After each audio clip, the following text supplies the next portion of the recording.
Hi, it's Debra Silverman, and I'm about to give you an overview for the season of Christmas. Because it's such an important time of the year, it's a time when we stop and we consider the changing of the seasons, whichever part of the world you're in. And it's the most beautiful holiday in the whole world. We honor the Christian model is this being who came in and told us that love was all that matters. It's simple. Whether you're Jewish and you're doing Hanukkah, whether you're Christian and you're doing Christmas, it doesn't matter. All the seasons are an opportunity for us to stop. Everything slows down and we go out and we buy presents. But you know the best present you can give is your presence. Write that down. The best present you can give is your presence. And I want to tell you where the planets are. I want to go through each sign. And this is a very short video just for the season of Christmas in December. So first of all, it's unusual. We have Jupiter at 25 degrees of Cancer, which is a water sign. We have Saturn at 25 degrees of Pisces, which is a water sign. We have Uranus at 29 degrees of Taurus, which is earth. And when you pour water on the earth, what happens? It's very compatible. They love each other. Then we have Neptune at 29 degrees of Pisces. And then we have Pluto at 2 degrees Aquarius, being a little strange. There's always someone on the team who just stands apart. Welcome to Aquarius. But those first four planets, having Jupiter, Saturn, Uranus, and Neptune all in water and earth, creates a calm. Are we desperate to feel some calm? So in the heavens, there's an opportunity for us to feel the timing of earth and water at the very end of their signs, particularly Saturn sitting at 25 degrees Pisces in February of next year. And I'm going to do a video about this. There's going to be a shift of energy. But right now we're in water and earth, Jupiter in Cancer, and Saturn in Pisces, and Uranus in Taurus, and Neptune in Pisces. Just those four, putting them in a room at Christmas, they would just be sitting around the fire, they'd be giving gifts to each other, they'd be warm and fuzzy, and that's what I want for everyone. You don't have to have a family, you don't even have to celebrate this holiday. You can be one of those people like Pluto who stands apart, but what I want you to know is the energetics, considering the full moon, we're going to look at that, is an opportunity for all of us to take a deep breath. And the gift, remember, is your presence. It doesn't matter what your financial thing, doesn't matter what your family is, doesn't matter what you're thinking about this religious idea or whether Christmas matters to you or Hanukkah, that doesn't matter.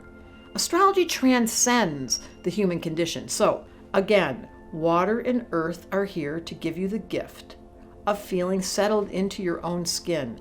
And whatever the outer circumstances are, that's an illusion. It's real and it's also a dream. So I'm suggesting to everyone here to enjoy the water and the earth. Now, let's go through each sign. So first we have Aries. Do you know this? I want you to write this down. We start the month with the full moon, and what that means is the energy grows and builds. And then December 19th is the new moon, when the sun and the moon are in the same sign. Worthy of noting is still Sagittarius. We're in the energetics of joy and lightness and fun and loud. And then by December 19th, there's a new moon with the sun and the moon in Sag, double Sag, fun, joy. And Aries, you're going to feel the groove of the fire and air in the heavens, because when there's a full moon in Sag, that means the moon's in Gemini from earlier this month. You're going to be ready to shine bright during this holiday. How bright can you get? Just watch. Aries, you've got the right to take advantage of that energy. Taurus, your friend Capricorn is lighting up the skies this holiday. Why? Because the sun and Venus and Mars are all in Capricorn in December. So Taurus, what do you love? Earth people. You're going to feel grounded, you're going to feel stable, and you're going to be as happy as that little bull can get during a grounded earth energy. Gemini, well, look at you, showing off with all that bright full moon this month. During the full moon, it's your full moon. And we're so thankful when Geminis are in the room because you give us all this fresh air and you bring life to the party. So Geminis enjoy both the full moon and the new moon is in your energetic. So this December, you should be feeling like, I'm so excited about Christmas. Cancer, good news is, you had a long cycle, it's continued, of Jupiter being in your sign. You have, however, some oppositions this month from Capricorn, because when those three planets are in Capricorn, they're all opposite Cancer. But if you stop and you listen, you're going to hear the earth energy whispering wisdom into your heart. You're going to hear Capricorn. You're going to hear what the practicality is, what gifts you should buy, and you'll be better for it. And you're going to feel like you're really helping your family, because what does Cancer love? But to get prepared for Christmas and to take care of their family and invite everybody over. And best part is to invite the person that you weren't going to invite, because you're such a nice Cancer. You want them to come. Leo is saying, where's the party? You're going to feel yourself, because we've got that Sag energy and the Gemini energy, and Pluto's in Aquarius opposite you. And there's so much fire just fanning your flames by all the air. And everybody wants to be at your social event, because you, like Cancer, different but similar, want everyone at the party. You just want to dress up. And then comes Virgo. Now for you, Virgo, it's going to feel like a rocky start. You're going to feel a little ambivalent during December, because there's squares going on. Sag squares Virgo. There's too much crazy air and fire energy for you. However, when we get closer to Christmas, you're going to thank the heavens for the earth element coming into focus. That's when Capricorn arrives. And you're going to show up with your little party hat on, the Virgo. And who's doing the dishes? Raise your hand, Virgo. And you can do it with a smile on. My suggestion for you during Christmas is to realize that you can't stand a mess and you're going to clean up, but do it with a smile. Libra, you never felt so good. That airy full moon in Gemini gave you the best hair day and the best compliments at the festivals. And now you're going to get used to all this fire and air in December, because when the earth energy comes in during Christmas time, it gets a little harder for you, because you love buying gifts. So this month of December for you is absolutely the best time. And what does Libra love? Getting a sale, buying the right present, making sure it's just exactly what they want. You pick out the best gifts.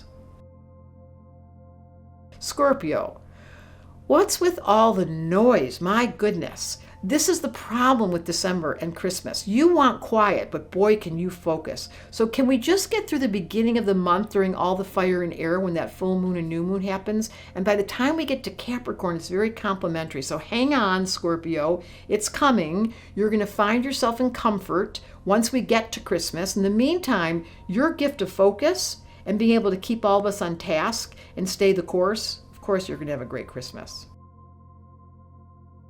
And that brings us to Sagittarius. You're galloping around, you're kicking up your heels, you're having a party because there's a full moon in your sign, there's a double Sagittarius, it's your birthday, and we're ready to party. And ruling the sky around Christmas during that lovely new moon when it's double Sag, you're going to have the jokes, you're going to have the joy, you're going to have the drinks, you're going to bring the party toys. You're the one that celebrates in a very loud way. And skiing and getting outside. Sagittarius, December is your month to definitely enjoy the fire and air. Capricorn, well, haven't you been patient, waiting your turn? That's your best trait. In the meantime, you were working while you were waiting. That's what they do in December. They're like, Christmas is down the road. As long as we've got all the structure in place, and I've got my favorite Taurus or my Cancer or my Virgo helping me, but you're ready to create order and status during this holiday, buying the right gifts, expensive gifts, really paying attention. And then right after that Gemini Sag, full moon, new moon, you will help clean up all the mess. Aquarius, you're only coming out to play because all the fire and air during December was enticing. It called your name. It brought you out. And by mid-month, you're going to have to dig deep for extra energy because all the beginning of December just got you playing outside and getting all excited and reading all your books, and you forgot it was Christmas, and everybody gets mad at you because you don't really want to go to the party. Please come. We love when Aquarius comes and brings us a new attitude. Said every Gemini. That's me. And then Pisces, you don't know if you're coming or going because there's so much mutability in the sky. The Sag and the Gemini are both squaring you. So in December, Pisces could feel like, you guys, I'm not in the Christmas mood. But then, once it all enters Capricorn at the end of December, that grounds you. At the end of December, Capricorn comes, and then you find yourself on task. And boy, when you have structure, and you know it's Christmas, and you know what you're going to cook, and you've got a schedule, you're good. Just the beginning of the month is really scattered. So that is the month overview for December, preparing you for Christmas. And I want you to remember that if your heart is filled with Christmas, you've got all the decorations out, you've made all the family connections, you've bought the cards, you've got the wrapping paper, blessings for you. Whether you love celebrating or whether you're a recluse, it doesn't matter. The real issue is the presence on the inside. And I have found, because I have a little bit of a, what's that called when the Christmas guy didn't like Christmas? A Grinch. I have a little bit of a Grinch in me. That's just me. You may be someone that spent $1 million on all the decorations, and you've got the Christmas tree and the lights on, and you've got all the presents in order. Doesn't matter which side of the fence you are. Doesn't matter what you believe. Christmas and December, under the influence of Sagittarius, the open heart, and Capricorn grounding it, is an opportunity for us to stop time and say, I love you so much. I send out Christmas cards with stickers and colored pens. It's my delight to tell people, even Christmas cards that I don't even believe in, where it tells all the quotes from the Bible, I just send them out because it's delightful. And Sagittarius is funny, and I'm supposed to be funny. And I'm telling you, the funny part is the presence is your presence. And all those mindsets that make you not like Christmas or fall in love with Christmas, what matters most is your heart. Take it from me, a good Jewish girl. And by the way, my dad's birthday was Christmas Eve, so it was the most meaningful day of the whole year for me because I loved him so much. See what I mean? Make up any story you want to make Christmas meaningful to you, but more importantly, just make sure that your heart is open.